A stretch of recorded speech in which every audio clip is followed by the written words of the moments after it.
Okay ना, अब यहाँ पर आप देखिए कि लास्ट जो हम क्लास कर रहे थे वो थी यूरिनरी ब्लैडर पर। उसके मैंने आपको सरफेसेस, उसकी लोकेशन बताई, उसके पेरिटोनियल रिफ्लेक्शंस वगैरह। अब आपने देखा कि ये पूरा जितना भी स्ट्रक्चर आप यहाँ पे देख रहे हो ये इसका पोस्टीरियर सरफेस है, और वहाँ पर हमने कुछ स्टार्ट कर दिए थे क्योंकि यूरिनरी सिस्टम जब आप इन केस ऑफ मेल अगर आप यूरिनरी सिस्टम करेंगे तो रास्ते में ही internal genital organs in case of male होते जाएंगे। जैसे अभी आपने किया था ना यहाँ the posterior surface of the base of the urinary bladder, तो वहाँ पर दो स्ट्रक्चर्स यहाँ पर आ गए, at least the terminal portion of the vas deferens and, ठीक है, एंड द सेमिनल वेसिकल्स। और इनकी जो टर्मिनल जहाँ पर जो पोर्शन आप देख रहे हो they are actually penetrating themselves to access now the middle part of the urinary system of the middle part of the urethra, male urethra। और उसको जहाँ पे देखिए जैसे वो उसको अप्रोच करने की कोशिश करेंगे तब तक वो जो middle part of initial part है, ऑलमोस्ट वो मिडिल तो नहीं है, वो almost middle part of the urethra जो है या ऑलमोस्ट जो इनिशियल पार्ट ऑफ यूरेथ्रा है आफ्टर यूरिनरी ब्लैडर, वो एकदम से it will be embedded by the prostate. तो इनकी डक्ट्स को पहुंचने के लिए यानी वास डिफरेंस को यानी डक्टस डिफरेंस के टर्मिनल पोर्शन को, जो आप देखो कि टर्मिनल पोर्शन से पहले उसका ये जो एरिया है वो मोर डायलेटेड है, this is called the ampulla of the ductus difference. ये एम्पुला है जो आप यहाँ पे देख रहे हो, तो this is actually called the ampulla of the वास। और उसके बाद इसकी जो डक्ट आएगी, तो डक्ट जैसे आएगी तब तक डक्ट पहुंच चुकी होगी, वो जो सेक्युलेटेड ऑर्गन जो देख रहे हो fibro मस्कुलो glandular organ that is the seminal vesicle filled with the fluid that called seminal fluid, उसकी भी अपनी डक्ट आ चुकी होगी यहाँ पर। और ये दोनों डक्ट्स जो होंगे वो एंट्री से पहले ही यहां पर ये फ्यूज होकर ये सिंगल डक्ट बन जाएगी, that is called ejaculatory duct. And this ejaculatory duct in order to access the middle part of the prostatic part of urethra, यहां तक आने के लिए उसको पेनिट्रेट करना पड़ेगा through and through the substance of the prostate. और ejaculatory duct will actually penetrate the superior surface of the prostate, और जब उसको जहां पेनिट्रेट करेगी तो वहां से होते होते होते फिर ये middle part of the urethra जो अभी इस वक्त नजर नहीं आ रहा है आपको, वो उसमें जाके ओपन हो जाएगी। और जब उसमें आके ओपन हो जाएगी तो इसका मकसद है कि उसके अंदर दोनों मटेरियल्स आ जाएंगे, एक वास डिफरेंस से आते हुए sperms along with some testicular fluid और यहां से सेमिनल फ्लूइड भी, और उसमें वहां एड हो जाएगा eight the time of exit the prostatic fluid भी। ये तीनों फ्लूइड्स और जो चौथी चीज होगी वो स्पर्म्स, ये चारों की चारों जो है वो फॉरवर्ड पुश के साथ ये यूरेथ्रा से बाहर निकल जाएंगी। इसी को एजेकुलेशन कहते हैं। और इसके लिए जाहिर है पंपिंग एक्शन चाहिए, उसके लिए फिर स्केलेटल स्मूथ मसल्स चाहिए, और स्मूथ मसल्स इन सभी स्ट्रक्चर्स में होने चाहिए, एजेकुलेटरी डक्ट में भी, वास में भी, सेमिनल वेसिकल में भी और प्रोस्टेट में भी। ये चारों ही के चारों एक at a time rhythmic contractions करते हैं और एक्चुअली एक्सक्रीटेड एजेकुलेटेड आउट, और this is mediated by sympathetic nervous system. इसका मकसद है कि जहां इनके स्मूथ मसल से एजेकुलेटरी डक्ट हो, चाहे ये हो, वास हो, चाहे सेमिनल वेसिकल हो, चाहे प्रोस्टेटिक स्मूथ मसल हो, क्योंकि प्रोस्टेट खुद एक फाइब्रो मस्कुलो ग्लैंडुलर ऑर्गन है। हिस्टोलॉजी सबकी डिफरेंट है, लेकिन ओवरऑल इसके जो कंटेंट्स हैं, जो मटेरियल है ना, वो ऑलमोस्ट सेम है। उसका वही म्यूकोजा, फिर वो म्यूकोजा जो एपिथेलियम है वो फिर ग्लैंडुलर हो जाए तो उसकी मर्जी है, ना हो तो सीधा रहे, फिर उसके साथ उसका फाइब्रस टिश्यू, और उसके बाद उसको पंपिंग के लिए फिर इसके स्मूथ मसल्स ही है। तो हर एक में यही सिलसिला है। तो यहां पर ये आप देखेंगे प्रोस्टेट भी ऐसे ही आपको मिलेगा। तो सबके अंदर क्या होना चाहिए, सबके अंदर कंट्रैक्शन होनी चाहिए rhythmically eight the time of the sexual excitement के पीक पर। जब वो समिट पे आ जाए तो ये एकदम से वो कंट्रैक्शन होगी और इससे एजेकुलेट होगा। इसका मकसद है कि कंट्रैक्शन का काम है सिंपैथेटिक सिस्टम का काम, और सिंपैथेटिक सिस्टम के लिए यहाँ रिसेप्टर होने चाहिए, वो 1 वाले होने चाहिए, 2 वाले नहीं। और फिर 1 में हम डिसाइड करेंगे कि अल्फा 1 के बीटा 1 क्योंकि कार्डियो सिलेक्टिव होते हैं तो सीधा बोलोगे अल्फा 1, तो यहां अल्फा 1 रिसेप्टर्स होते हैं चारों जगहों पे। और जब आप इसको यहां पर लेके आएंगे तो ये एरिया तो हमने यहां पे देखी। अब ये प्रोस्टेट आप देख रहे हो, जब आप ऊपर इस तरीके से आते हो ना, ये जैसे बेस, ये बेस है ना आपका इतना ब्रॉड, ऊपर से ब्रॉड है और नीचे से नैरो है, और जैसे ये नैरोनेस आपकी आएगी ना तो उस नैरोनेस को हम कहते हैं यहां पर। और जो आप देखिए कि ब्रॉड, ये जो इसकी आप विड्थ देख रहे हो ना, ये जो इसकी ब्रेथ देख रहे हो, तो उसके 2 सुपीरियर लेटरल एंगल्स पे तो रिसीव हो रहा है हमारे यूरेटर जो रिसीव हो रहे हैं यहां से, ये देखें, ये जो यूरेटर्स यहां से रिसीव होंगे वो चले जाएंगे, जैसे मैंने उस दिन बताया आपको कि they will actually penetrate obliquely through the musculature of your urinary bladder, वो तो वहां से जाएंगे ही। तो ये ब्रॉड एरिया होगी ऊपर से, और जैसे आप इसकी नैरो एरिया नीचे से देखोगे ट्रायंगल की तरह, तो वो जो नैरो एरिया होती है ना जहां पर, वो आस्ते आस्ते नैरो क्यों होती जाती है, क्योंकि उसको यहां पर आउटलेट बनाना है तो सीधा बोलो कि यूरेथ्रा बनाना है। और वो जो नेरो आउटलेट है, उस नेरो आउटलेट को हम कहते हैं यूरिनरी ब्लैडर का neck. This is called the neck of the urinary bladder. तो neck of the urinary bladder will be just actually at the end और the pointed end of the base of the urinary bladder. This is actually the neck, जिस वक्त हमको यहां नजर आ रहा है। और जो नेक है यहां पर, तो जो नेक इस तरीके से यहां पर मौजूद होगा, तो नेक इस तरीके से हम यहां पर रोक के रखेंगे, और ये जो नेक है that will now be elongated, और उसका नाम फिर अब यूरेथ्रा। इसका मकसद है कि यूरेथ्रा का जो इनिशियल पोर्शन होगा that will B embedded with in the musculature of the neck of the urinary bladder, क्योंकि अभी तो यूरेथ्रा स्टार्ट हुआ है ना। तो यूरेथ्रा का वो जो अर्ली पोर्शन होगा that will be inside the musculature of the urinary bladder. तो neck of the urinary bladder के अंदर फंसा हुआ जो थोड़ा सा कैनेलिकुलर पार्ट होगा वो यूरेथ्रा स्टार्ट हो गया हमारा। तो हाफ एन इंच यूरेथ्रा तो with in the neck of the urinary bladder होगा, उसको हम यहां पे कह सकते हैं इंट्राम्यूरल पार्ट और vesicle part of the urethra. ये यूरेथ्रा बाद में एलांगेट होगा, यूरिनरी ब्लैडर से जान छुड़ाएगा, और जब जान छुड़ाएगा तो वो सीधा सीधा किस में आ जाएगा, प्रोस्टेट में, क्योंकि यूरेथ्रा को नेकेड नहीं रखना है हमें, सवाई एक आध जगह की। Urethra will be everywhere supported. अभी जो शुरू का हाफ एन इंच था सपोर्टेड था किसमें, यूरिनरी ब्लैडर में। इसको इंट्राम्यूरल पार्ट ऑफ यूरेथ्रा कहते हैं। Urethra means with in the wall, जैसे ना आपने देखा था फलोपियन ट्यूब जो है that was into the musculature of the urinary of the uterus, ये इंट्राम्यूरल पार्ट है। और उसके बाद था इस्थमस, फिर था एम्पिला, और फिर आखिर में विम्ब्रिया। तो यहां पर भी इनिशियल जो पोर्शन होगा ना, जो अभी यूरेथ्रा अभी दिखाते हैं यहां पर आपको सब शायद नजर आ जाए, तो यहां से अभी urethra that will be in the intramural part. अब जब हाँ नेक के अंदर होगा, क्योंकि वही इंटरनल ओरिफिस अभी दिखा था हमने। अब यहां पे आप देखें कि ये जो जहां है ये नेक है, तो इसका मकसद है कि ये जो यूरेथ्रा यहां बन रहा है तो अभी तो मस्कुलेचर के अंदर है ना ये तो। और जब मस्कुलेचर के अंदर है तो वो जो ल्यूमन है यूरेथ्रा का, जो उसका अपना म्यूकोजा होगा ट्रांजिशन एपिथेलियम का बना हुआ, तो उसको सराउंड कौन करेगा, मस्कुलेचर। इधर जो मस्कुलेचर होगा ना, जो यूरेथ्रा को सराउंड करेगा, जो होगा दरअसल किसका हिस्सा, यूरिनरी ब्लैडर का। तो ये जो मस्कुलेचर है, ये इसको तो डेटूसर मसल कहते हैं हम लोग। इस पर यहां पर वॉइडिंग होने की वजह से, क्योंकि इसकी कंट्रैक्शन से यूरिन को बाहर आना है, तो ये पैरासिम्पैथेटिकली कंट्रोल्ड है।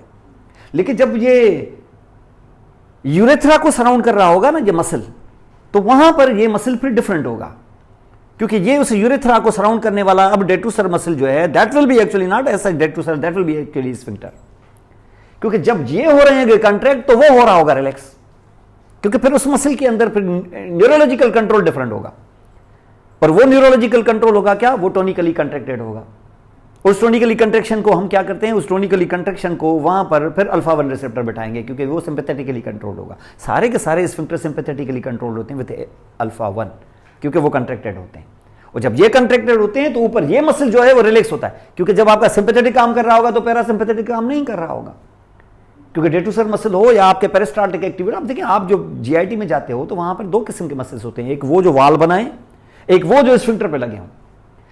हालांकि देखा जाए तो मस्कुलेचर तो सेम है, इनर सर्कुलर आउटर लॉन्गिट्यूडिनल, लेकिन जब इनर सर्कुलर मसल उस जगह पर मोर थिकन्ड हो जाए तो उसकी कंपोजिशन दूसरों से डिफरेंट हो जाती है, और फिर उसका नाम हम डाल देते हैं स्फिंक्टर। और इस जगह पर फिर न्यूरोलॉजिकल कंट्रोल डिफरेंट होता है as compared to the neurological control of the wall of your GIT. ऐसा ही यहां पर भी है, जो वॉल ऑफ जीआईटी है, जो वॉल ऑफ यूरिनरी ब्लैडर है, that is controlled by just like parasympathetic in the wall of your GIT, and sphincters are controlled here also and there also. कितने, 3 स्फिंक्टर्स ऊपर से लेके नीचे तक, pyloric, ileocaecal, anal sphincter, internal anal sphincter, not external. External तो आपको पता है सोमेटिक होता है।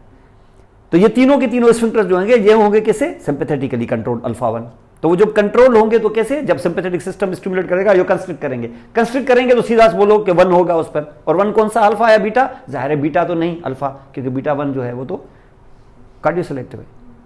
तो अल्फा 1 होगा तो इधर भी अल्फा 1 होगा। ऐसे ही अल्फा 1 होगा जैसे उन 4 जगहों पर अल्फा 1 मैंने दिखाया। इजैक्युलेटरी, वास डिफरेंस, सेमिनल वेसिकल और प्रोस्टेट इटसेल्फ। भाई ये खुद प्रोस्टेट, अंदर से आती हुई इजैक्युलेटरी डक्ट, ये इजैक्युलेटरी बनी 2 चीजों से, एक वास डिफरेंस, एक सेमिनल वेसिकल, ये चारों चीजें अल्फा 1, और इतना अल्फा 1 को 5वीं चीज भी अल्फा 1। कौन? ये sphincter of the urinary bladder, जो दरअसल है किसका, ये आपके यूरेथ्रा के इनिशियल पोर्शन का स्फिंक्टर है। क्योंकि इसको यूरिनरी ब्लैडर ने ये दिया है, इसलिए इसका नाम पड़ गया है स्फिंक्टर वजाइकी, वजाइकल स्फिंक्टर। क्यों? क्योंकि यूरिनरी ब्लैडर से मिला है। आपने एक और भी तो देखा है ना जिसका नाम था स्फिंक्टर यूरेथ्री। ये वो था जो डीपर इनर पाउच में था, जो यूरिजिनल डायफ्राम का हिस्सा था, वो स्फिंक्टर यूरेथ्री कहलाता है। क्योंकि वो यूरेथ्रा को इस तरीके से, वो यूरेथ्री क्योंकि वो यूरेथ्रा का अपना पर्सनल स्फिंक्टर है। ये वजाइकल है क्योंकि इनिशियल पोर्शन इंट्राम्यूरल पोर्शन के साथ ये लगा हुआ है, और ये ऑटोमेटिकली, ये ऑटोनॉमिकली कंट्रोल होता है। तो जब ये डेट्रूसर मसल जब कंट्रैक्ट करेगा due to the parasympathetic nervous system, तो ये स्फिंक्टर वजाइकी रिलैक्स हो जाएगा और यूरिन बाहर निकल आएगा। लेकिन यूरिन बाहर निकल आएगा, अभी ये ऑटोनॉमिकली कंट्रोल्ड है। हमारे लिए ये प्रॉपर प्लेस एंड टाइम नहीं है यूरिन पास करने का, तो हम वॉलंटरीली इसको कंट्रोल करेंगे, क्योंकि आगे एक और स्फिंक्टर भी तो बैठा हुआ है ना, स्फिंक्टर यूरेथ्री, वो वॉलंटरी कंट्रोल्ड है, वो हम उसको रोक देते हैं। हमारी डिजायर स्टार्ट हो जाएगी, डिजायर नहीं बंद होगी, डिजायर स्टार्ट हो जाएगी, लेकिन हम वो कोशिश करेंगे जहां प्रॉपर टाइम और प्लेस आ जाए, वो जहां पर हम अपनी यूरिन जो है ना वो पास कर सके। और जैसे जैसे उसमें यूरिन और आती जाएगी और आपका डिजायर और बढ़ती जाएगी, और ये फिर पेन में कन्वर्ट हो जाएगा आगे चल के। वो खुदा न खासा कहीं रिटेंशन ऑफ यूरिन है और चाहते हुए भी आप यूरिन पास नहीं कर पा रहे हैं, तो फिर सीवियर पेन होगा आपको, बहुत पेनफुल होता है अगर रिटेंशन ऑफ यूरिन है तो। और बहुत जल्दी हमें कैथेटराइज करके यूरिन को निकालना पड़ेगा। अगर कैथेटराइजेशन का पाथवे बंद है तो फिर सुप्राप्यूबिक सिस्टोस्टमी करनी होगी, और यहाँ पे कैथेटर डाल के यहाँ से फिर उधर से आप रिटेन करके बाहर आप करते जाओगे जब तक ऑब्स्ट्रक्शन ठीक ना हो जाए, वो फौरन करना होगा। अंडरस्टैंड? तो ये इस जगह पर जहां पर यूरिनरी ब्लैडर आप इस तरीके, अब देखिए ये जो नेक ऑफ यूरिनरी ब्लैडर है, अब यहां पे इसको थोड़ा सा देखें, आपको थोड़ा आइडिया हो जाएगा कि ये जो यूरिनरी ब्लैडर है ना और प्रोस्टेट में बेसिकली देखा जाए तो कोई फर्क नहीं है। ये यूरिनरी ब्लैडर प्रोस्टेट देख लो, लग नहीं रहा है जैसे एक जैसे। ये एक्चुअली यूरिनरी ब्लैडर और प्रोस्टेट समझ लो, एक तरह से समझ लो कि ये एक आर्गन है। ये यूरिनरी ब्लैडर है जैसे कोई फंडस यूरिनरी ब्लैडर का, ये उसकी बॉडी है, समझ लो कि ये उसका नेक है। बिल्कुल ऐसे ही जैसे यूट्रस था, या ऐसे ही जैसे स्टमक था, जैसे उसका फंडस था, समझ लो इसका सुपीरियर सरफेस इलिट्स फंडस, जैसे उसकी बॉडी थी पूरी, समझ लो इसकी पूरी बॉडी, जैसे उसका था पाइलोरिक रीजन, वैसे यहां है प्रोस्टेट। तो आप कहेंगे सर ये तो एक ही आर्गन हुआ, बस प्रोस्टेट ने अपने आप को एक सेपरेट आर्गन के तौर पे मनवा लिया है, वहां पाइलोरिक रीजन अपने आप को एक सेपरेट आर्गन के तौर पे मनवा नहीं सका है। और ऐसा ही यूट्रस के साथ भी है। उधर है क्या, ये फंडस, उधर फंडस है, ये इतना मस्कुलेचर, उसके बाद वो बॉडी, वो ऐसे ही नहीं ब्रॉड ओपन नेक बन गया था इस तरीके से, और वो ब्रॉड होते हुए नेक इस तरीके से सीधा सीधा कोई नैरो बन गया, कहां, इंटरनल आस्क की लेवल पे। समझ लो कि इंटरनल आस्क की लेवल है, जैसे यहां पर इंटरनल यूरेथ्रल ओरिफिस है भाई, उसके बाद तो शुरू हो जाना चाहिए ना अगला हिस्सा यूरिनरी ब्लैडर का, यहां नहीं है, उधर है, नाम था डाला उसका सर्विक्स। एनाटॉमिकली वो भी नहीं मनवा सका है अपने आप को सेपरेट आर्गन, लेकिन पैथोलॉजिकली मनवा गया है, क्योंकि वहां का जो अंदर है जो एपिथेलियम है, एंडोसर्विक्स वगैरह, वो साइक्लिकल चेंजेस नहीं होती उसमें हार्मोनल, और वो ऐसे शेड नहीं होता जैसे वो एंडोमेट्रियम होता है, वो बिल्कुल अलग आर्गन है, उसकी पैथोलॉजी अलग है। तो उसने पैथोलॉजिकली, मेडिकली यूं समझ लो कि, और सर्जिकली उसको अपना अलग आर्गन के तौर पे मनवा लिया है उसने, हालांकि एनाटॉमिकली अभी भी हम उसको यूट्रस का हिस्सा मान के पढ़ते हैं। यहां ऐसा है कि उसने anatomically, pathologically, from all dimensions prostate ने अपने आप को एक सेपरेट आर्गन के तौर पे मनवा लिया है यहां पर, वरना हमारी तरफ से ये पाइलोरिक रीजन के बराबर था इनके साफ स्टमक, और सर्विक्स के बराबर था इनके साफ प्रोस्टेट, इनके साफ फीमेल यूट्रस। तो यूट्रस में ये था, यहां पर ऐसा नहीं कह सकते हैं कि this is the lower part of urinary bladder, वरना इसमें ऐसी क्या चीज है जो यूरिनरी ब्लैडर में नहीं है। देखें आप यहां पे, अब देखें इसको जगह, इसको ये आप यहां पे देखें, ये ऊपर मैं यहां बना रहा हूं musculature of the urinary bladder, detrusor muscle, ठीक है ना, डेट्रूसर मसल है। मैं जब बहुत नीचे आ जाऊंगा तो बन जाएगा ना neck of urinary bladder, musculature of urinary bladder जो ऊपर होगा ये तो होगा डेट्रूसर मसल, ऑटोनॉमिकली कंट्रोल्ड, पैरासिम्पैथेटिकली कंट्रोल्ड। लेकिन मैं जब नीचे आऊंगा यहां तो ये बॉडी आस्ते आस्ते नैरो होती जाएगी ना, ये नैरो होके यहां जब ये नैरो हो जाएगी तो फिर इस बॉडी का नाम, फिर अब केनाल डालेंगे, अब इसका नाम यूरेथ्रा डाल देंगे। ऊपर ये यूरिनरी ब्लैडर की कैविटी है, तो अब इस जगह पर आते आते फिर मुझे पता चलेगा कि इसका जो मस्कुलेचर है अब वो पैरासिम्पैथेटिकली नहीं, अब सिंपैथेटिकली कंट्रोल्ड हो गया, जैसे उमूमन स्फिंक्टर के करीब आते आते हो जाता है, और यहां पर फिर हमें डिफरेंट मस्कुलेचर मिलेगा यहां पर, और इसका कंट्रोल जो होगा वो पैरासिम्पैथेटिक नहीं अब सिंपैथेटिक हो जाएगा। ये स्फिंक्टर है, फर्क तो कोई नहीं है, मस्कुलेचर है वही। ये स्फिंक्टर, इसको हम कहते हैं स्फिंक्टर वजाइकी। अब इसका ये बॉडी है तो ये फिर कैनाल बन जाएगा, क्योंकि कैनालिकुलर है तो नाम पड़ गया इसका यूरेथ्रा। ये इनिशियल पार्ट ऑफ यूरेथ्रा है, हाफ एन इंच जो है musculature of urinary bladder at the neck of the urinary bladder, क्योंकि ऊपर ब्रॉड है तो नीचे नैरो है। अब होगा क्या, इस कैविटी को मैं और सीधा करूं अगर, तो इसका नाम मैं क्या डालूंगा, urethra. This is called urethra. ये यूरेथ्रा यहां पर मौजूद है। अब अगर ये यूरेथ्रा मौजूद है तो ये यूरेथ्रा का जो इनसाइड जो इसका जो ल्यूमन होगा, इसको लाइन कौन करेगा, एपिथेलियम। ये सेम एपिथेलियम जो यहां मैं लेके आ रहा हूं, ये सेम ही तो था एपिथेलियम जो यूरिनरी ब्लैडर में था।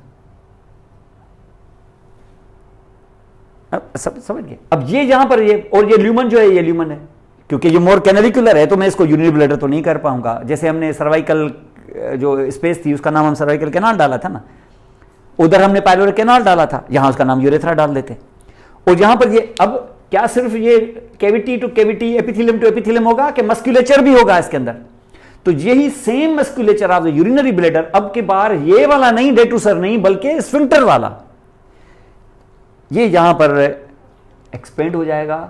और अब इस यूरेथ्रा को, जो अब यूरेथ्रा है, वरना तो यूरिनरी ब्लैडर है लेकिन कैनालिकुलर है, तो हम इसका नाम यूरेथ्रा डाल देते हैं। और यहां पर ये ग्रीन कलर का मैं मस्कुलेचर ऐसे डाल देता हूं उसको,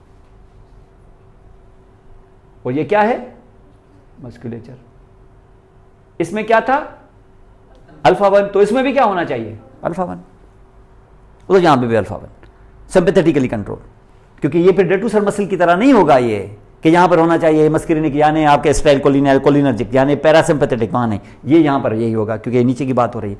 अब ये भी देखें, ये भी अब होगा क्या, क्योंकि ये वाला हिस्सा, अब देखिए कोई यूरिनरी ब्लैडर और ये जो नया यूरिनरी ब्लैडर का नीचे वाला हिस्सा बना रहा हूं, जो अपने आप को एक सेपरेट ऑर्गन बनवाने वाला है, क्या इसमें और यूरिनरी ब्लैडर में कोई फर्क है क्या, सेम चीजें हैं ना।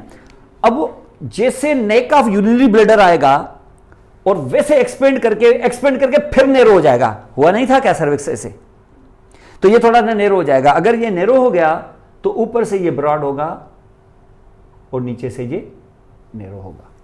माने जहां से आपका neck of the urinary bladder खत्म होगा, वहां base of this new organ शुरू हो जाएगा, जो दरअसल हमारी तरफ से यूरिनरी ब्लैडर का लोअर पोर्शन है, लेकिन एक सेपरेट ऑर्गन जो है क्या करे, means where the urinary bladder neck finishes, that is continuous with the base of the next organ, and that next organ will actually be expanding here, और फिर वो नैरो हो जाएगा यहां पर।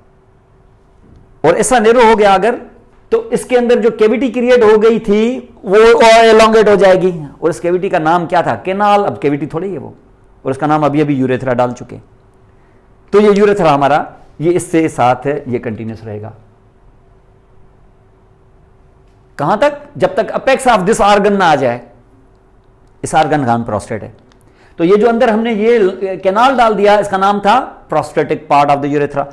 क्या ये प्रोस्टेटिक पार्ट ऑफ यूरेथ्रा ही पहला पार्ट है कि इससे ऊपर भी half an inch with in the musculature of the neck of urinary bladder, ठीक है ना, वो इंट्राम्यूरल पार्ट, वो हाफ एन इंच का, और अभी ये थोड़ा सा लंबा, ये किस में से गुजर रहा है, through and through the, inter कहां हुआ है, in the base of the urinary, in the base of the prostate.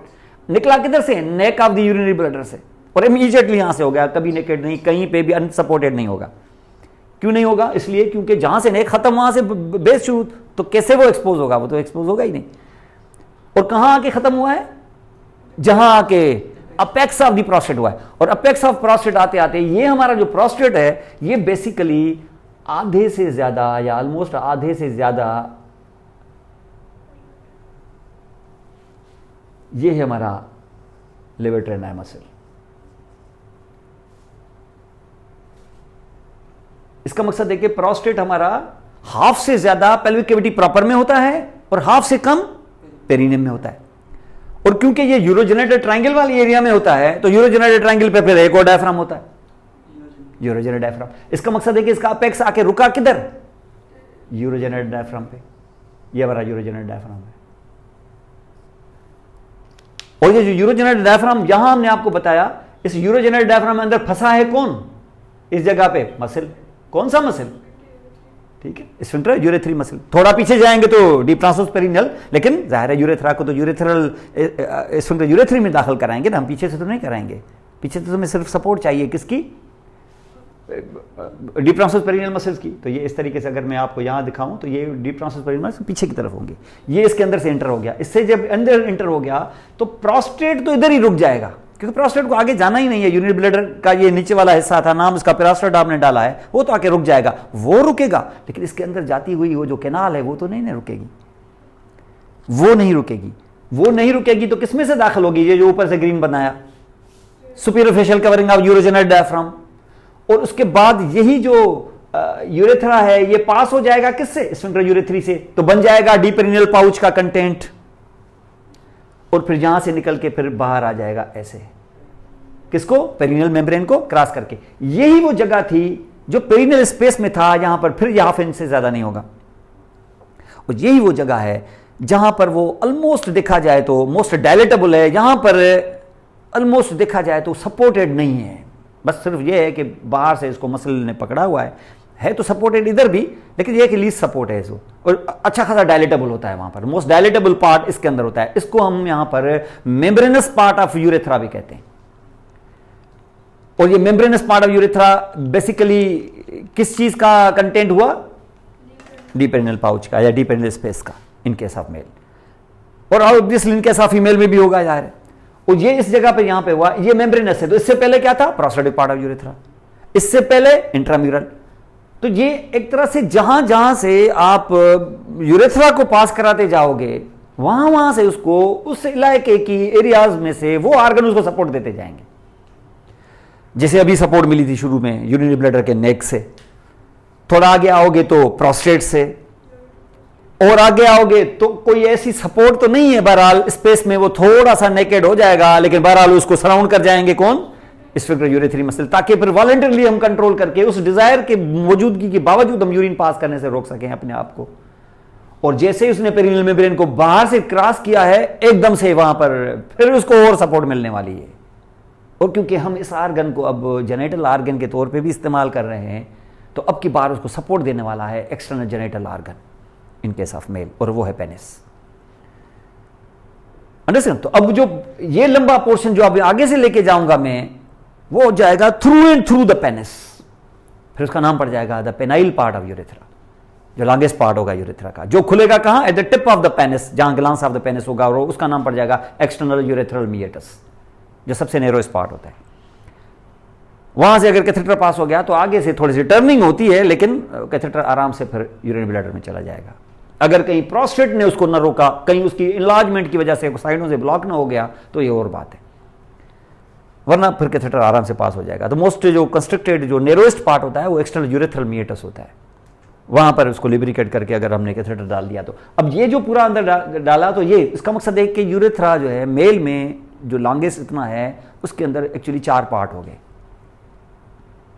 जिसमें से सबसे डायलेटेबल तब है जब उसको बाहर से सपोर्ट नहीं है, जो डीप पेरिनियल पाउच में, उसको मेम्ब्रेनस पार्ट ऑफ यूरेथ्रा कहते हैं। इस वक्त भी आप यहां पे देखोगे, इस जगह पे देखें ना, ये प्रोस्टेट के बाद यहां पे आ गया, और इस जगह पे यहां पे। अब ये जो इस जगह से हम पास करके बाहर लेके आए, तो ये पेनाइल है। ये है क्या? Intramural, prostatic, membranes, penile. और पेनाइल को हम लंबा करके लेके जाएंगे तब जब हम पेनिस बनाएंगे, क्योंकि इस जगह से आपको पता है ना, पेरिनियल मेम्ब्रेन के अंडरनीथ यहां लगे हुए होते हैं, उधर देखे थे आपने 4 स्पॉन्जी स्ट्रक्चर्स, 2 देखे थे bulbs of the vestibule, side से देखे थे 2 क्रूरा ऑफ द क्लाइटोरिस, ये थे चारों मिला के रूट ऑफ द पेनिस। और इन्हीं को फिर हम एलोंगेट करके आगे से लेके गए थे, फिर उनको बना दिया था हमने बॉडी ऑफ द क्लाइटोरिस। ठीक है, बल्ब आगे से, और आगे से बल्ब को मिला के इसका नाम डाल दिया था हमने कार्पस स्पंजियोजम,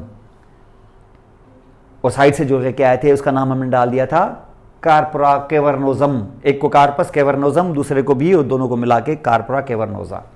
ये कहलाते हैं क्या? Body of the clitoris. और इधर हम उनको कहेंगे बॉडी ऑफ द पेनिस। ये होंगे एलोंगेटेड, और उस एलोंगेशन में थ्रू एंड थ्रू हो जाएगा हमारा। तो इसका मकसद यह कि क्योंकि हम सेंटर में मौजूद हैं, तो इस पेनिस का इस यूरेथ्रा का, इस पेनाइल पार्ट ऑफ यूरेथ्रा का इस वक्त सामना किससे करना पड़ेगा? बल्ब से कि क्रस से? बल्ब से, क्योंकि सेंटर में बल्ब ही होता है। दो बल्ब्स कि अब की बार एक ही बल्ब, ठीक है ना, तो अब एक ही बल्ब होगा। तो इस जगह पर हम डाल देंगे बल्ब। ये बल्ब के थ्रू हो जाएगा, सुराख करेगा, बोरिंग कहता है, बोर कर देगा उसके अंदर, और यहां हो जाएगा क्या? ये बल्ब। तो हम इसको क्यों ना कह दें बल्बर पार्ट ऑफ यूरेथ्रा, या इसको हम कभी कभी यहां बल्बर पार्ट ऑफ यूरेथ्रा भी कहते हैं, या इसको हम स्पॉन्जी पार्ट ऑफ यूरेथ्रा भी कहते हैं, क्योंकि स्पॉन्ज के अंदर है यहां पे। तो इसका भी बल्बर पार्ट ऑफ यूरेथ्रा। तो किसमें अंदर इंटर हो गया? बल्ब के अंदर। और बल्ब सिर्फ बल्ब होता है कि बल्ब को सराउंड करती है एक मसल भी, ठीक है, बल्बस स्पंजियोसिस। हालांकि दो तरफ से दो और स्पंजी स्ट्रक्चर्स होते हैं, लेकिन उसका यूरेथ्रा के साथ तो कोई वास्ता ही नहीं होगा। ये क्या है?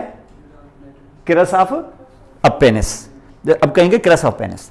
और उसको जो सराउंड कर रही होगी मसल, इस्चियो कैवर्नोसस, दो यहां पे। ये क्या है? ये रूट ऑफ पेनिस है। क्या इधर ही रुकेगा कि ये इसको मैं एलोंगेट कर दूंगा, यूं समझ लो कि बोर्ड से बाहर आ जाएगा 4-6 इंच तक। अगर बल्ब ऐसे बाहर आ गया तो अकेला बल्ब आएगा कि यूरेथ्रा भी साथ आएगा उसके? तो यूरेथ्रा भी साथ आएगा। तो यहां मैं नहीं दिखा पा रहा हूं क्योंकि आप चलो मैं इसको थोड़ा सा लेटरल ऐसे आ रहा हूं, तो इसके अंदर चला जाएगा क्या? यूरेथ्रा भी। ये हो जाएगा हमारा पेनाइल पार्ट ऑफ यूरेथ्रा, जो आके खुलेगा कहां? सरफेस पे। तो ये पूरी जर्नी है यूरेथ्रा की। इसका मकसद है कि जब हम बात यूरिनरी सिस्टम की कर रहे हैं तो किसी ना किसी तरीके से हमें जेनिटल सिस्टम भी करना पड़ता है, कभी इंटरनल तो कभी एक्सटर्नल। ये समझ रहे? तो ये इस जगह पर आपको ये पूरा का पूरा एरिया ऐसे मिलेगा। अब क्योंकि ये सिर्फ मामला यूरिन, अभी तक तो मामला यूरिनरी चल रहा है, जेनिटल का तो दूर दूर से कोई वास्ता ही नजर नहीं आ रहा। ये तो हमारा समझ रहा है कि जेनिटल तो कोई अलग ही कोई सिस्टम होगा क्या? जेनिटल को हम इस जगह पर ओपन करवाएंगे। जब इस जगह पे ओपन कराएंगे तो ये distal part of urinary eight the time of the genital function काम ही सिर्फ जेनिटल के आएगा। इसका मकसद है कि उस टाइम पर यूरिनेशन बंद हो जाएगी।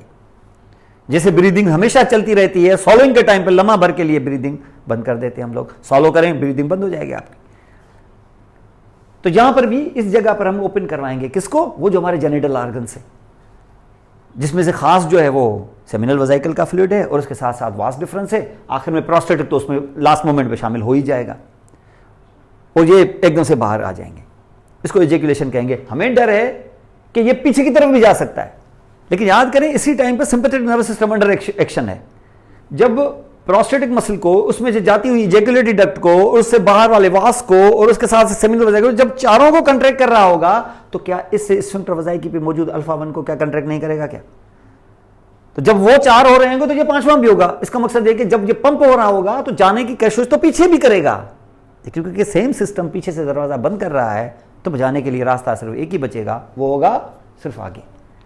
हालांकि इसकी जैसे उमून होते हैं ना, वेंट्रिकल जब कॉन्ट्रैक्ट करता है तो आप सीधा क्यों समझते हो कि सिर्फ एओर्टिक ओरिफिस में जाएगा? ये तो पीछे मैट्रल में भी जा सकता है, एओर्टिक जो एट्रोवेंट्रिकुलर वेल्व वहां भी जा सकता है, लेकिन वहां पर वेल्व बंद हो जाता है। जब वो वेल्व बंद हो जाता है तो रास्ता सिर्फ एक ही ऑप्शन है, सीधा जाओ, वरना तो जितने सुराख होंगे सभी में चले जाएगा। तो इसका मकसद है कि ये पीछे भी जाने की कोशिश करेगा लेकिन यहां पर जा नहीं पाएगा। तो this will be actually like this also. तो यहां पर ये यूरेथ्रा की जर्नी है। अब सेक्सुअल एक्साइटमेंट के टाइम पर हमने आपको बताया कि वो पंप तो करेगा ही, लेकिन सेक्सुअल एक्साइटमेंट के टाइम पे एजेकुलेशन तो बाद में होती है, इससे पहले एमिशन होती है और इससे पहले यूरेथ्रा जो है वो ल्यूब्रिकेट हो जाता है पहले ही, बिफोर एजेकुलेशन, क्योंकि यूरेथ्रा यूजुअली यूरिन के काम में आता है। तो before the semen should actually be ejaculated out, nature ने क्या किया? During ejaculation, before ejaculation, during sexual excitement, urethra को अंदर से एक और फ्लूइड के साथ ल्यूब्रिकेट कर देती है, और वो जो ल्यूब्रिकेशन है ड्यूरिंग इरेक्शन ही हो जाती है, और ये पैरासिम्पैथेटिकली कंट्रोल होगा। कोई ऐसा ग्लैंड बैठा है अंदर जो उनके एजेकुलेशन से पहले ही उनकी मिल्किंग हो रही है थोड़ी सी, और जिसकी वजह से सिक्रीशन बाहर आ रही है। किसमें? यूरेथ्रा में।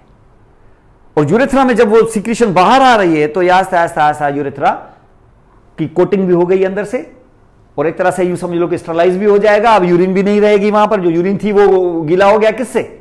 उस सिक्रीशन से।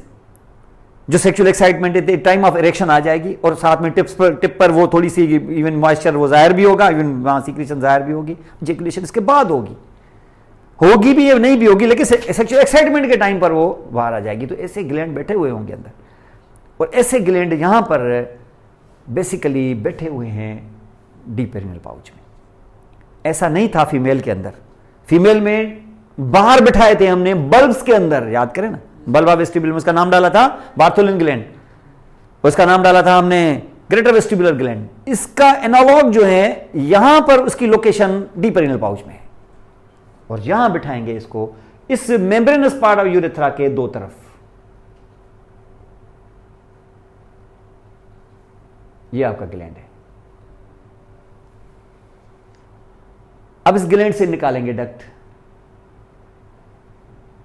इसका मकसद है कि इस ग्लैंड के अंदर मौजूद सिक्रीशन को पंप करने का रोल कौन प्ले करेगा? मिल्किंग कौन करेगा इसकी, ठीक है ना, स्फिंक्टर यूरेथ्री। इसका मकसद है कि सेक्सुअल एक्साइटमेंट के टाइम पर उसमें थोड़ी सी रिदमिक कंट्रैक्शन हो रही होगी, और रिदमिक कंट्रैक्शन हो रही होगी तो इसकी अंदर मिल्किंग होगी, और इसका अपना डक्ट है। अब उस डक्ट को मैं कहां डाल दूं? यूरेथ्रा में। कौन से यूरेथ्रा में? मेम्ब्रेनस पार्ट ऑफ यूरेथ्रा में। अगर मैं इसको मेम्ब्रेनस पार्ट ऑफ यूरेथ्रा में डाल देता तो इस वक्त इसकी सीक्रेशन बाहर निकालने के लिए कौन सा मसल पंप कर रहा है? ठीक है, अगर स्फिंक्टर यूरेथ्री, और कहां मौजूद है वो? डीप पेरिनियल पाउच में। और ये जो डक्ट निकाली है वो भी कहां मौजूद होगी? डीप पेरिनियल पाउच में। अगर वहां का बैठा हुआ मसल दोनों को कंट्रैक्ट कर लेगा तो बाहर कैसे आएगी? तो नेचर ने क्या किया है? नेचर ने ये किया है कि ग्लैंड को तो डाल के रखा है डीप पेरिनियल पाउच में, डक्ट को निकाल के बाहर लाके खड़ा किया है। इसका मकसद है कि डक्ट वो स्ट्रक्चर होगा ना जो पेरिनियल मेम्ब्रेन को क्रॉस करेगा, समझ गए? वो पेरिनियल मेम्ब्रेन को अगर यहां से क्रॉस किया तो किधर आएगा? बल्ब में आएगा, और बल्ब में आके कहां ओपन होगा? बल्बर पार्ट ऑफ यूरेथ्रा में ओपन होगा, समझ गए? और बल्बर पार्ट ऑफ यूरेथ्रा में ओपन होने की वजह से इन ग्लैंड्स का नाम पड़ गया है बल्बो यूरेथ्रल ग्लैंड्स, समझ गए? इसका आदि बल्बो यूरेथ्रल ग्लैंड्स, इनको बल्बो यूरेथ्रल ग्लैंड्स कहते हैं। ये एनालॉग्स हैं फीमेल के greater vestibular gland, Bartholin glands के, लेकिन दोनों की लोकेशन डिफरेंट है। वो पड़े थे किसमें? बल्ब्स ऑफ द वेस्टिब्यूल में। जब खुले थे कहां पर? वेस्टिब्यूल में, just outside the introitus of the vagina. और ये खुले हैं कहां पर? ये खुले हैं बल्बर पार्ट ऑफ यूरेथ्रा में। और बल्बर पार्ट ऑफ यूरेथ्रा माने पेनाइल पार्ट ऑफ यूरेथ्रा का इनिशियल पोर्शन, स्पॉन्जी पोर्शन जो है। और इसमें अगर यहां पे खुले होंगे तो सेक्सुअल एक्साइटमेंट के टाइम पर ये जो डिस्टल पार्ट ऑफ यूरेथ्रा है, that all will be lubricated also and that will B sterilised also, इस तरह से। और ये टिप पर थोड़ी सी सिक्रीशन बाहर निकलना भी शुरू हो जाएगी eight the time of ejaculation, eight the time of erection तक। उसके बाद इजैकुलेशन और बाद में होगी, समझ? इसको हम कहते हैं यहां पे, ये one of the internal genital organs in case of mail. एक इंटरनल जेनिटल ऑर्गन जिसको हम कहते हैं यहां पे बल्बो यूरेथ्रल ग्लैंड्स, इसको बल्बो यूरेथ्रल ग्लैंड्स कहते हैं। ये जगह है जिस जगह पर आपने यहां पे देखा। और उसके साथ साथ मैंने बताया कि ये यूरेथ्रा की ये। अब देखिए प्रोस्टेट पे आप ध्यान दें। अब प्रोस्टेट जो है इस वक्त यहां इसका बेस अबव है, becoming continuous with the neck of the urinary bladder. इसकी अपेक्स बिलो है, resting on the urogenital diaphragm. Half is above in the pelvic cavity proper and half is in the perineum, passing through the urogenital hiatus formed by the most medial fibers of the pubococcygous muscle. You call it levator prostati, sphincter vaginae in case of female. Now here called levator prostati. वो sphincter vaginae, वो जो आपका यूरोजेनल hiatus था, क्यों था इतना बड़ा? क्योंकि यहां से प्रोस्टेट पास हो रहा है, वरना तो यूरेथ्रा पास होना था। लेकिन यूरेथ्रा अकेला नहीं ना है। वो यूरोजेनल हाइटस फीमेल जितना ही बड़ा क्यों है? फीमेल में तो बड़ा होना लाजमी है क्योंकि वहां से यूरेथ्रा थोड़ा आगे से पीछे से वजाइना था। फीमेल में तो, मेल में तो सिर्फ यूरेथ्रा था, यूरेथ्रा अकेला नहीं था, प्रोस्टेट था। और प्रोस्टेट का बेस वाला हिस्सा ऊपर है, वो बड़ा होता है, इसलिए यहां पर वो भी याद हो। यहां जो मैं डालूंगा तो जाहिर अब थोड़ा सा अपेक्स यहां तक, अगर 90% ऊपर होता बेस तो यूरोजेनल हाइटस भी इतने बड़े होने की जरूरत ही नहीं थी, क्योंकि यहां आते आते तो अपेक्स हो जाती। लेकिन क्योंकि हाफ ऊपर है तो बेस का ऊपर हिस्सा ऊपर है, इसलिए यूरोजेनल हाइटस बड़ा है। और ये नीचे, और नीचे आके रुक जाएगा किधर? रुक जाएगा आके यूरोजेनल डायफ्राम पे। और ये जब मैंने आपको यहां बताया तो ये मस्कुलर ऑर्गन तो हो ही गया। क्या सिर्फ मस्कुलर है कि अंदर यूरेथ्रा भी पास हो रहा है और उसकी एपिथेलियम भी है? और जब उसकी एपिथेलियम है तो वो यूरेथ्रा अकेला नहीं है उधर, क्योंकि ये यूरेथ्रा का एपिथेलियम है, और एपिथेलियम इधर आके चाहे तो वो ग्लैंड भी बन सकता है, ग्लैंडुलर स्ट्रक्चर हो सकता है। अब यूरेथ्रा जब आप यहां पे देखोगे तो आपने पता है ना कि एपिथेलियम न रहते हुए इस वक्त तो सरफेस एपिथेलियम है, अगर वो ग्लैंड बनाना चाहे तो बना सकता है। और ग्लैंड कैसे बनाते हैं? नीचे की तरफ जाते हैं, बेसमेंट मेम्ब्रेन को नीचे लेके जाते हैं। आपने अब देखें जितने भी ग्लैंड्स होते हैं ऐसे ही बनते हैं ना, यहाँ पे ये ऐसे स्टमक है, ये हमारा बेसमेंट मेम्ब्रेन है, ये हमारा सरफेस एपिथेलियम है। तुम ग्लैंड बनाना चाहते हो, ये क्या करेगा? और उसकी अगर ब्रांचिंग करनी हो तो ये करोगे तो ये नीचे जाएंगे ना, ये तो ये भी ऐसे ही करेगा, क्योंकि यहां से हम ग्लैंड देख रहे हैं, ये हमारा एपिथेलियम है, तो ये क्या है? बेसमेंट मेम्ब्रेन होगी ना इसकी। ये बेसमेंट मेम्ब्रेन को मैं क्या करूंगा? बेसमेंट मेम्ब्रेन को, इस ग्लैंड को बनाने के लिए बेसमेंट मेम्ब्रेन को अंदर पुश करूंगा, अंदर माने आउटसाइड पुश करूंगा मैं इसको। और जब आउटसाइड इसको पुश करेंगे यहां पर, तो ये कैसे जाएगा? ये ऐसे आएगा। ये ग्लैंड्स बन रहे हैं। अब ग्लैंड्स ऐसे नहीं बनेंगे सिर्फ ट्यूबुलर, यहां बाकायदा एसिनार और इस तरीके से ये बनेंगे ग्लैंडुलर स्ट्रक्चर, ये पूरा भर जाए। ग्लैंड जो प्रोस्टेट ग्लैंड ऐसे थोड़ी इनको कह रहे हैं। और ये जब आप यूरेथ्रा, इसका मकसद है कि ये जो ग्लैंड है हमारा, जो glandular material of the prostate बन रहा है, जहां पहले से ही मस्कुलेचर भी मौजूद है, और उसके अंदर फिर स्ट्रोमा भी हम डाल देंगे जब, तो फाइब्रोमस्कुलो ग्लैंडुलर ऑर्गन हो गया ना ये तो। और उसमें से बीचों बीच में क्या पास कर रहे हैं हम लोग? यूरेथ्रा, वो प्रोस्टेटिक पार्ट ऑफ यूरेथ्रा है। ये अगर यहां से हम इस तरीके से ये बाहर की तरफ ऐसे गया था, ये हमारे ग्लैंड्स हैं। और आपको पता है कि ऊपर से ये नेक बनाया था ना, उसका मस्कुलेचर भी इसमें अंदर हो गया। और ये जो यूरिनरी ब्लैडर में जब मस्कुलेचर आपने ऊपर किया, तो क्या यूरिनरी ब्लैडर ऐसे है कि ऊपर से यहां तक तो तुमने पेरिटोनियम बनाया था, यहां क्या था? और अगर ये पेल्विक फेशा ये है, तो फिर पेल्विक फेशा ये भी क्यों नहीं है?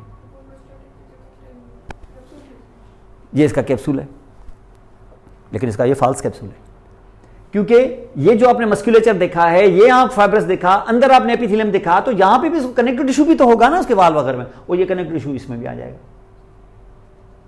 ये इसका ट्रू कैप्सूल है। तो what will be this black colour outside? Pelvic fascia. This is nothing but the false capsule. और ये ट्रू कैप्सूल, फॉल्स कैप्सूल के बीच में जो जगह होगी, ये जगह सिर्फ प्रोस्टेट में होगी कि ये जगह lower part of urinary bladder में भी होगी सेम, क्योंकि जहां पेरिटोनियम नहीं होता है वहां पेल्विक फेशा होती है। और इस जगह पर फिर क्या होगा? इस जगह पर फिर आपको कुछ वेन्स मिलेंगी यहां पर, और वेन सिर्फ प्रोस्टेट के अराउंड के यूरिनरी ब्लैडर के अराउंड भी, और ये पूरा प्लेक्सस होगा। इसको हम वजाइको प्रोस्टेटिक प्लेक्सस ऑफ वेन्स भी कहते हैं। नहीं, क्यों अलग अलग होंगे?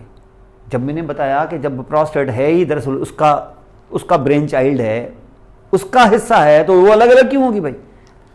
अब ब्लड वेसल्स तो अलग अलग नहीं ना होंगी, वो अलग आर्गन अपने आप को मनवा चुका है, लेकिन पानी तो सेम पिएगा ना। या वो अपने आप को अलग आदमी मनवा चुका है, तो उसका पानी भी कोई अलग मरीख से आएगा क्या? वही होगा ना, वही है, सेम कंटिन्यूस है। इसका मकसद है कि अगर तुम्हें लोअर वजाइकल, इंफीरियर वजाइकल आर्टरी तुम्हें मिलती है, तो इंफीरियर वजाइकल आर्टरी प्रोस्टेट को भी दे दो, इसमें क्या प्रॉब्लम है? यूट्राइन आर्टरी भी तो वजाइना को देते थे ना। यूट्राइन आर्टरी क्यों? क्योंकि भाई वजाइना भी तो ओरिजिनली उसका जो अपर पार्ट है वो तो यूट्रस का ही हिस्सा है ना। तो जब यूट्राइन आर्टरी गुजर रही है और नीचे देख रही है वजाइना को, तो एक ब्रांच ही दे दे, क्यों नहीं? क्या फलोपियन ट्यूब को यूट्राइन आर्टरी ने ब्रांच नहीं दी थी?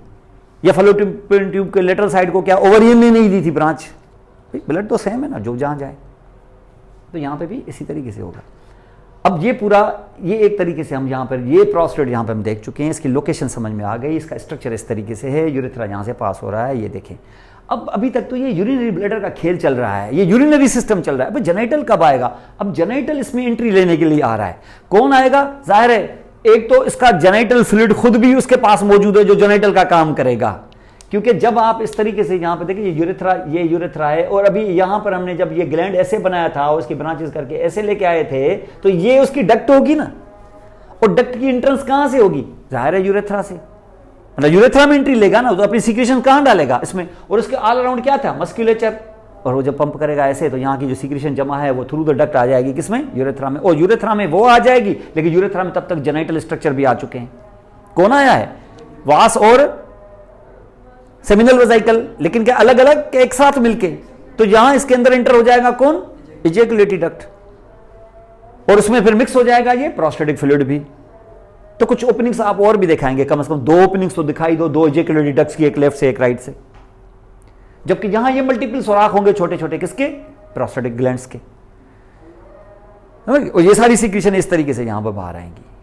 अब वो जो इजैकुलेटरी डक्ट है उसको यहां पर हमें देखने की कोशिश करेंगे।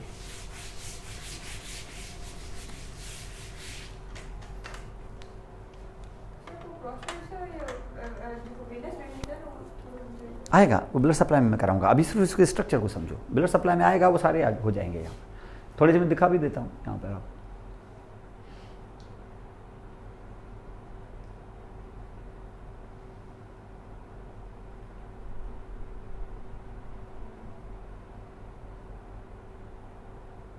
पहले इजी डायग्राम देखते हैं।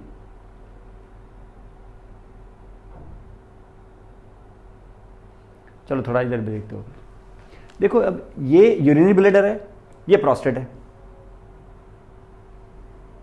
आधे से ज्यादा ऊपर है लेवेटर एनाई मसल। यहां से देखें, अब देखें नीचे थोड़ा सा है, ऊपर ज्यादा है साइज का। और यहां से हम देखें जो चीज इधर है वही चीज यहां है। ये कोई फर्क है यूरिनरी ब्लैडर और इसके स्ट्रक्चर में? कोई नहीं। इधर कैविटी है तो यहां पर कैनाल है, और कैनाल का नाम यूरेथ्रा है। तो देखा जाए तो ये बिल्कुल वही है। जैसे सर्विक्स ऑफ द यूट्रस, जैसे पाइलोरिक के region of your the pylorus, actually antrum भी नहीं, पाइलोरस ऑफ द स्टमक, जैसे prostate of the urinary bladder. तो prostate is actually lower part of urinary bladder, लेकिन इसको हम सेपरेट ऑर्गन के तौर पे, क्योंकि इसकी डिजीज अलग है। बस डिजीज तो पाइलोरस की भी अलग है, डिजीज तो सर्विस की तो है ही अलग, लेकिन फिर भी यहां पर हम इसको इस तरीके से देख रहे हैं। और ये जो इस वक्त देख रहे हो ये पेल्विक फेशा है, ये मस्कुलेचर आप देख रहे हो। और ये जो जगह है ये जगह वो नेक वाली जगह है। और उसके बाद ये बेस शुरू हो गया इसका, और ये रुका किस पे? ठीक है, यूरोजेनर डायफ्राम पे। और ये सुपीरियर फेशियल कवर, इसमें थोड़ी सी तमीज दिखाई है इसने, ऊपर थोड़ा सा थिन दिखाया है और नीचे थिक दिखाया है। और बहुत सारे डायग्राम्स में ऊपर थिक नीचे। तो यहां पर ये देखें ये और ये, और ऊपर से ये देखें ये है, ये आप जो देख रहे हो ये आपने इस तरह ये प्रोस्टेटिक पार्ट देखा, और ये देखा क्या? Membranes part. और ये मेम्ब्रेनस पार्ट है, और उसके बाद ये है पेनाइल पार्ट, जिसका अर्ली वाला हिस्सा ये है जो किसमें है? बल्ब में। ये ब्लू कलर का बल्ब देख रहे हो, ठीक है, ये बल्बस पार्ट है, इसको स्पंजी पार्ट भी कहते हैं। और ये यहाँ है, और उसके बाद मैं सीधा करके ले आऊंगा बोर्ड से बाहर, जैसे जो पेनिस के साथ चला, ये पेनाइल पार्ट। ये भी पेनाइल पार्ट है, लेकिन ये इसका इनिशियल बल्बर पोर्शन है, बल्बस पार्ट ऑफ दी। और इसके नीचे से क्या होगा फिर? क्योंकि ये सुपरफिशियल पेरिनियल पाउच में, तो नीचे से होगी इसकी गोलिस फेशा, और उसके बाद होगी इसकी फेट वगैरह, और उसके नीचे होगा स्किन। इसका मकसद ये है कि इस बल्ब को फील करना तो बड़ा आसान होगा, और बल्ब को अगर फील करना बड़ा आसान होगा तो बच्चे में तो और आसान होगा, क्योंकि वहां तो फैट भी बहुत कम होगी, वो बड़ा सॉफ्ट होगा। और बच्चे जो अगर एक्सीडेंटली किसी चीज शार्प पे बैठ गए तो बल्ब की इंजरी तो बहुत कॉमन होगी।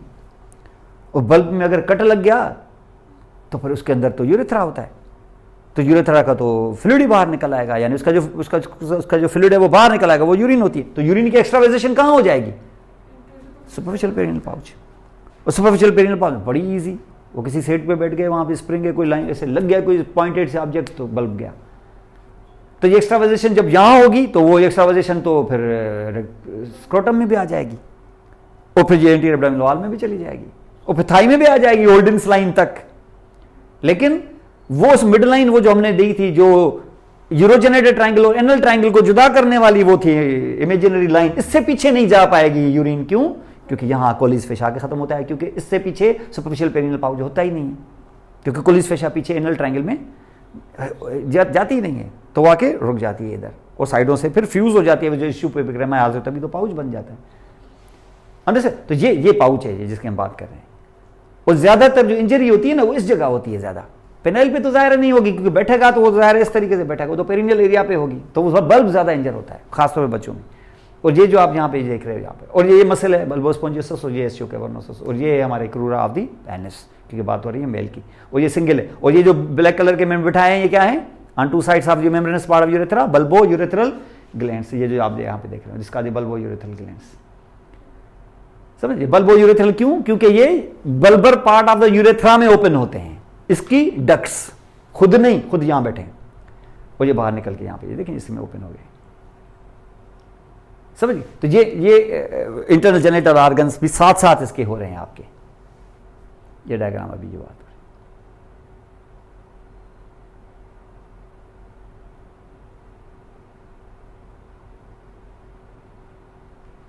ये अभी जो यूरेथ्रा की मैं बात बता रहा था, ये इंट्राम्यूरल पार्ट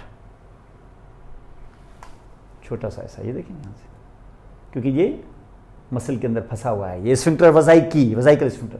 उसके बाद ये प्रोस्टेट में अंदर चला गया, प्रोस्टेटिक पार्ट, और ये गया है किसमें, डीप पेनियल पाउच में, और यहां से निकल के ये पेनिस में आ गया, और ये बैठे हुए हैं क्या, इसको हम कहते हैं यहां पर these are called the Cowper's glands, ये कॉपर्स ग्लैंड्स कहलाते हैं। Cowper's glands other name of the bulbourethral glands, जैसे वहां बार्थोलिन ग्लैंड्स थे, उसका अदर नेम था बार्थोलिन, और ये थे दरअसल ग्रेटर वेस्टिबुलर, तो यहां है bulbo urethral into bracket the Cowper's glands.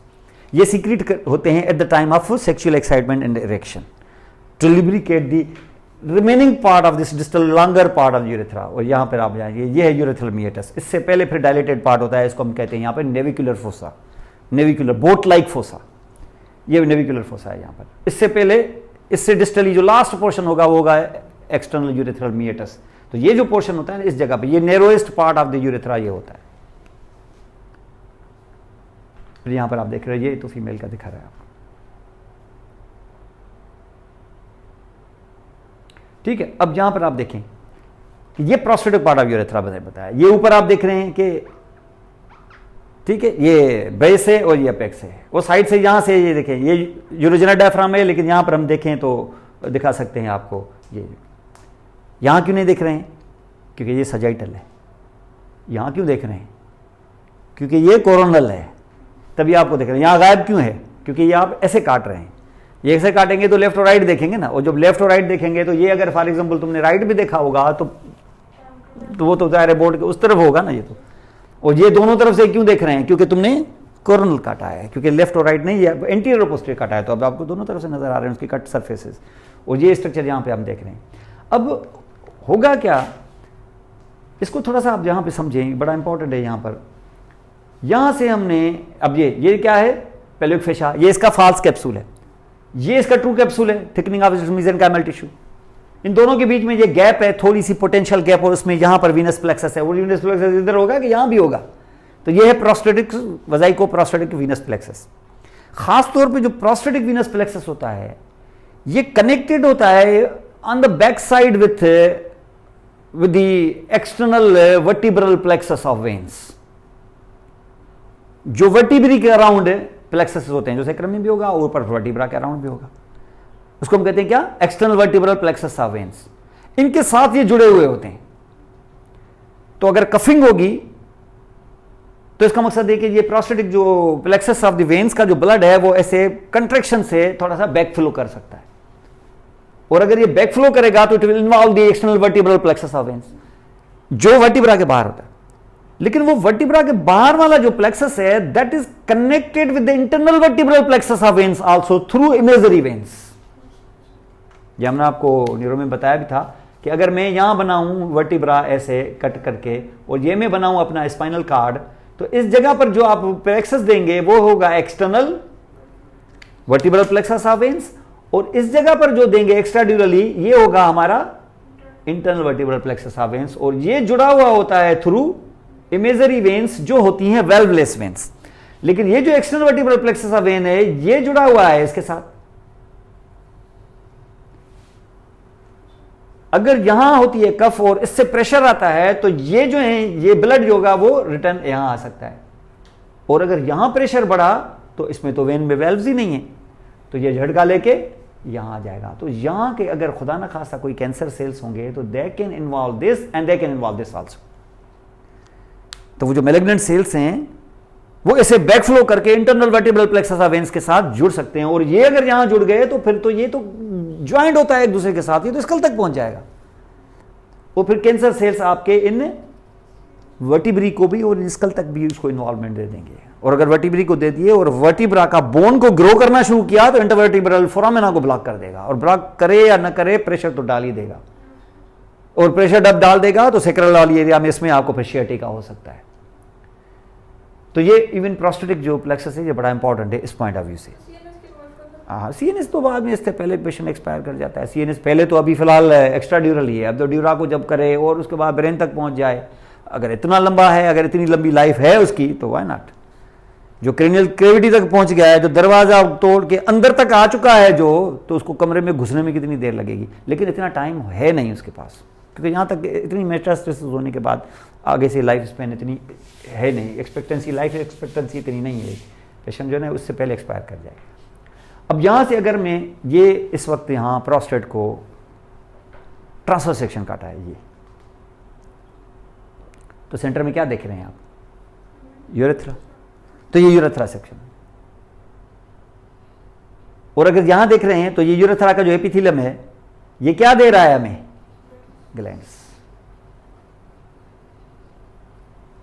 ये इसके ग्लैंड्स है। किसके बीच में फंसे हैं? मसल्स और कनेक्टिव टिश्यू के बीच में। और इससे जो निकलेंगे यहां से जो सीक्रेशंस, तो वो इसमें आ जाएगी। किसमें? प्रोस्टेट में, जिसके अंदर इजैक्युलेट डक्ट भी ओपन हुई है।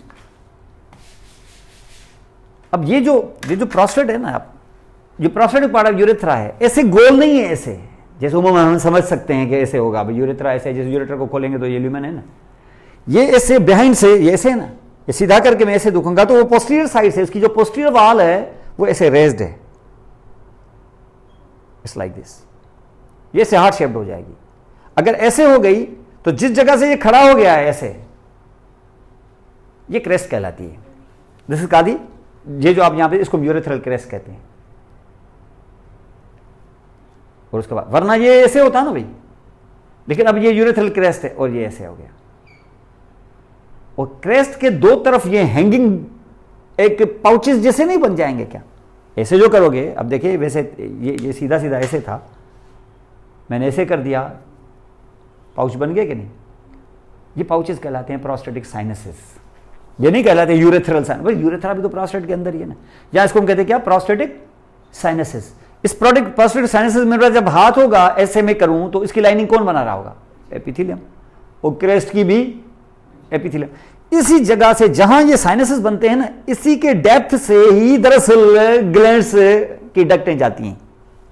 यानी यहीं से डायवर्टिकुला, यहीं से ही बाहर आउट पॉकेटिंग होती होगी और वो ही खिंच के डक्टें बनती हैं। तो आप देखें यहां से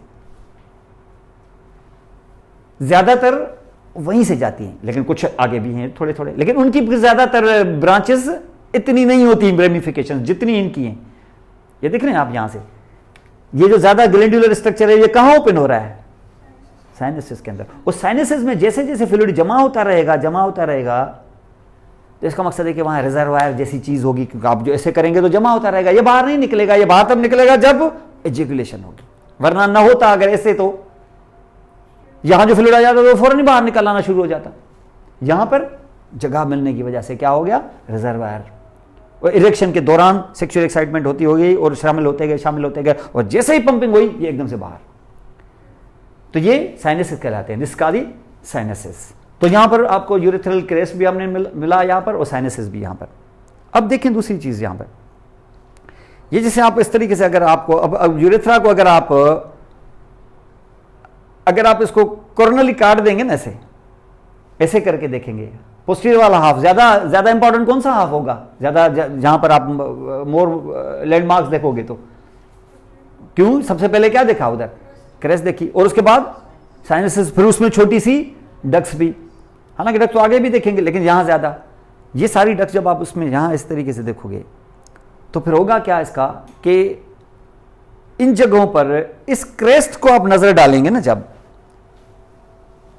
तो क्रेस्ट, इस पूरे जगह पर जो क्रेस्ट बनेगी उसका जो सेंट्रल पार्ट होगा क्रेस्ट का, उसको देखोगे तो थोड़ा सा वो राउंडेड सा होगा। यानी पूरी क्रेस्ट यूनिफॉर्मली नहीं होती ऐसे, जैसे मैंने ऐसे बताया ना, हर जगह पे ऐसी होगी फुल। वो जो सेंट्रल पार्ट होगा ना उसका, that will be little bit dilated in like a rounded manner. आपको यहां पर नजर आएगा, दिखाता हूं वहां पे। उसको यहां पे हम कहते हैं सेमिनल कोलिक्यूलस। कोलिक्यूलस राउंडेड चीजों को कहते हैं, that is called seminal colliculus. That is the rounded central part of the urethral crest. देखें कैसे, जो थोड़ा सा इसमें भी थोड़ा सा आइडिया हो रहा है, लेकिन इसमें इतना नहीं हो रहा है।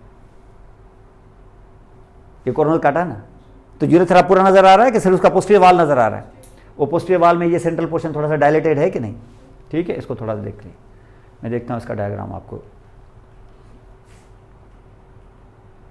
ये देख लें। ये कोरोनल सेक्शन है, यूरेथ्रा भी, यूरिनरी ब्लैडर भी, प्रोस्टेट भी, सब आधे कट गए। ये आप उसका पोस्टीरियर हाफ देख रहे हैं। ये पोस्टीरियर हाफ क्यों? आगे से जो काटा तो ये पोस्टीरियर हाफ की इनसाइड स्टोरी है, ये ट्राइगोन। ये यूरेथ्रा गया, ये वाला पोर्शन कौन सा? इंटरनल यूरेथ्रल ओरिफिस जहां से ये खुली है, और ये इंट्राम्यूरल पोर्शन ऑफ यूरेथ्रा, और ये गया क्या, प्रोस्टेटिक पार्ट ऑफ यूरेथ्रा ये, और प्रोस्टेटिक पार्ट ऑफ यूरेथ्रा का ये कौन सा हिस्सा, पोस्टीरियर, और इससे ये खड़ी हो गई क्या, क्या एक जैसी के बीच में राउंडेड हो गई, ये क्या हो गया, सेमिनल कॉलिक्यूलस। और ये नालियां क्या हैं, साइनसेस, इनको हम साइनसेस कहते हैं, और उसमें छोटे छोटे सुराख होंगे। अंडरस्टैंड? तो ये हम ये देखें प्रोस्टेटिक साइनसेस, और इस बीच वाली इस बल्जिंग चीज को क्या नाम डालेंगे आप, सेमिनल कॉलिक्यूलस। ये सेमिनल कॉलिक्यूलस कहलाता है। अब इस सेमिनल कॉलिक्यूलस पर जब आप यहां देखेंगे ना, तो ये सेमिनल कॉलिक्यूलस के दो तरफ थोड़ी सी यूं समझ लो कि ये जैसे सेमिनल कॉलिक्यूलस राउंडेड तो हो गया, चलो ऐसे बल्ज कर गया, लेकिन उसकी तरफ आप देखोगे थोड़े से उठे हुए वेस्टिजीज होंगे, थोड़े से यूं समझ म्यूकोजल टैग्स टाइप के, इनको हम कहते हैं प्रोस्टेटिक यूट्रिकल्स। ये एक तरह से मेल के यूट्रसेस हैं जो मिल न सके, या मिल भी गए चलो तो सेंटर में, थोड़े से इधर थोड़े से इधर, this is called what, prostatic utricles. इस प्रोस्टेटिक यूट्रिकल के साइड पे ये छोटे से सुराख देख रहे हो जी, ये है opening of ejaculatory ducts, this is called. तो इसका मकसद है कि इजैकुलेटरी डक्ट प्रोस्टेट के अंदर ओपन होगी तो ही इसमें खुलेगी ना, माना प्रोस्टेट का वो जो मटेरियल है इसके अंदर ओपन होगी, ओपन तो होगी, लेकिन ये प्रोस्टेट में इसकी एंट्री किस तरफ से हो रही होगी, फ्रंट से कि बैक से, क्योंकि वो इजैकुलेटरी डक्ट जिन दो ऑर्गन से डक्टों से मिलकर बनती है वो होते ही बैक से है।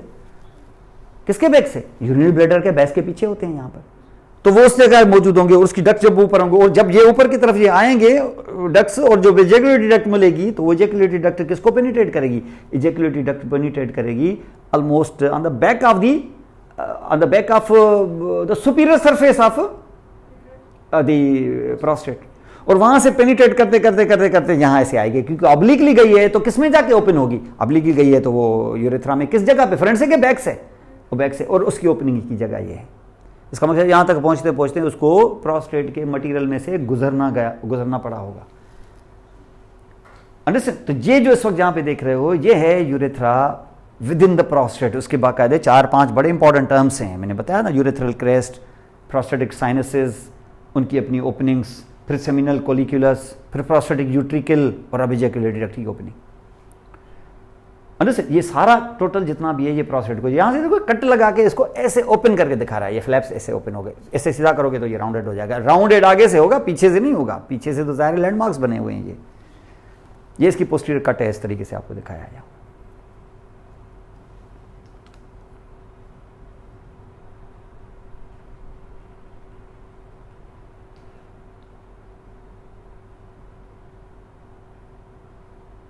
ठीक है, ये ध्यान देखिए।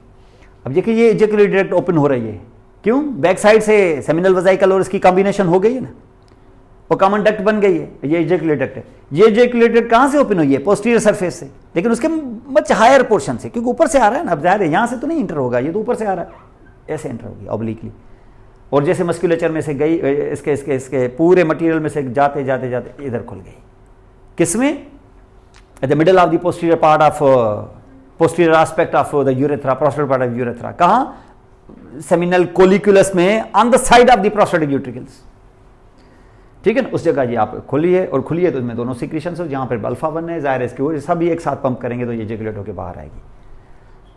अब इसके आने की वजह से, ये देखें, इसके आने की वजह से आपका ये प्रोस्टेट जो है ये लोब्स में डिवाइड हो गया है एनाटॉमिकली। अगर मैं ऐसे प्रोस्टेट दिखाऊं और मैं अगर इसके अंदर पेन दाखिल कर दूं सेंटर में, जो जाएगी यकीनन, रुकेगी किधर, अपेक्स तक, तो इसके आने की वजह से इसके सही मानों में देखा जाए तो इनसेपरेबली, अब ऐसे नहीं कि सेपरेट हो गए हैं, कम से कम 4 लोब्स तो बन ही गए हैं। किसके पॉइंट ऑफ व्यू से, किससे रिलेट होते हुए, यूरेथ्रा से, एक आगे वाला मटीरियल एंटीरियर लोब, एक पीछे वाला मटीरियल पोस्टीरियर लोब, 2 साइड वाले लेटरल लोब्स। लेकिन मसला यह है कि सिर्फ क्या प्रोस्टेट में अंदर यूरेथ्रा है कि इजैकुलेटरी डक्ट भी ओपन हुई है, क्या एक के 2, दो, इसमें एक नज़र आ रही है, एक थोड़ी होगी, ये तो दो साइड से आएंगी ना।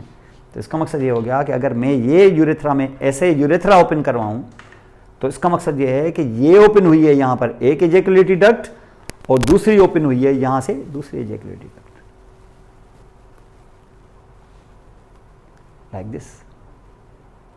तो इसका मकसद ये हो गया कि ये जो पोस्टीरियर वाला हिस्सा था इसके दो टुकड़े हो गए।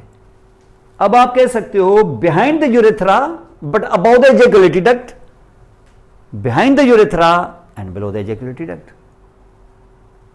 भाई दो एजेकुलेटरी डक्ट ऐसे इंटर हुई है ना, ये था ना यूरेथ्रा ऐसे, ये आगे ये पीछे। लेकिन अगर मैं यहां ऐसा कर दूं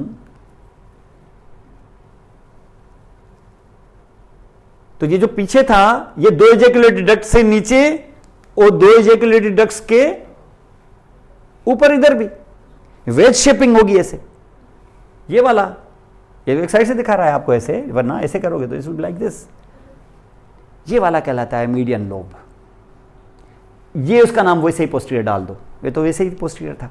तो median lobe will be actually little different than others, क्योंकि ये वो लोब होगा जो अगर इनलार्ज हो गया तो इसका प्रेशर नेक पे पड़ेगा, और अगर इसने प्रेशर डाला ऐसे ऐसे ऐसे प्रेशर डाला नेक हो जाएगा ऑब्स्ट्रक्ट, और जैसे नेक हो जाएगा ऑब्स्ट्रक्ट तो इससे हो जाएगी रिटेंशन ऑफ यूरिन।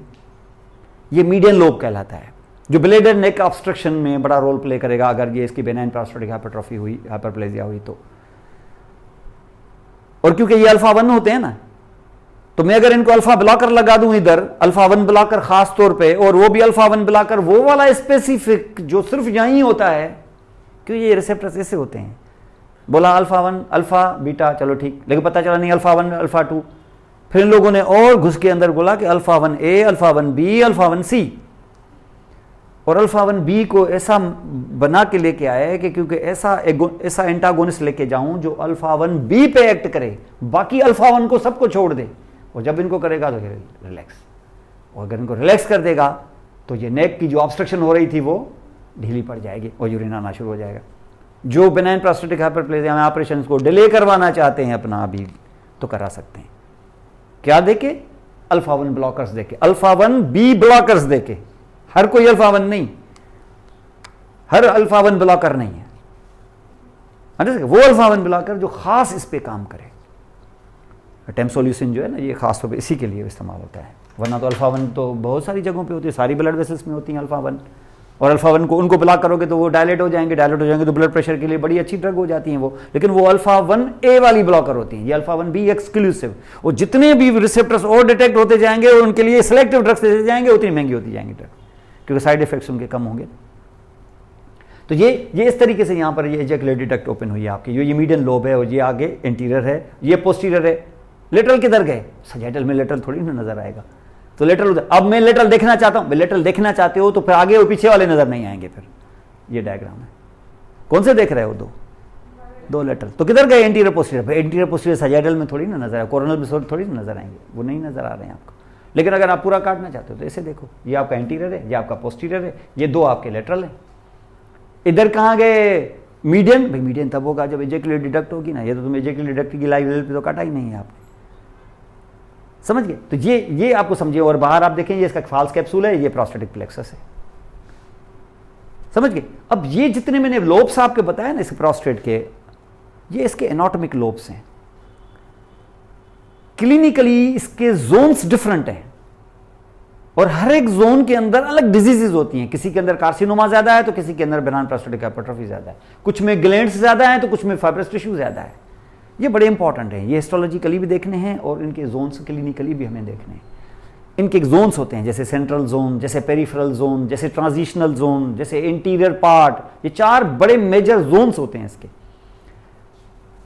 मटीरियल यही है, लेकिन वो जोन कहां पाते हैं हम, और उस पर क्या टारगेटेड डिजीज होती हैं और क्या सिम्टम्स क्रिएट होते हैं इसके अंदर, ये चल के इंशाल्लाह ताला हमारी नेक्स्ट क्लास होगी।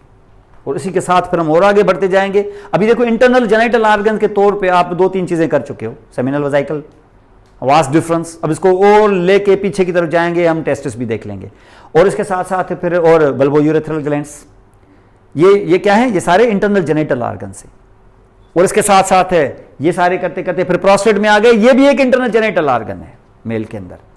और फिर साथ में यूरिनरी ब्लैडर, फिर यूरेथ्रा भी, यूरिन भी चल रही है, तो इसके साथ यूरिनरी ब्लैडर, फिर ये वाला हिस्सा, फिर यहाँ ये इस तरीके से आगे आके फिर जैसे हम आगे आएंगे अब यूरेथ्रा को क्रॉस करते हुए पेनाइल में, तो फिर पेनिस के स्ट्रक्चर्स करेंगे और उसमें फिर यूरेथ्रा को यहाँ पे लेके आएंगे। तो इसका मकसद है कि फिर हम उनको मैच करेंगे फिर मेल फीमेल के साथ कि उनमें क्या क्या थे, जैसे कुछ हम यहाँ पे कर ही चुके। अंडरस्टैंड? ये इंशाल्लाह ताला नेक्स्ट क्लास में करेंगे।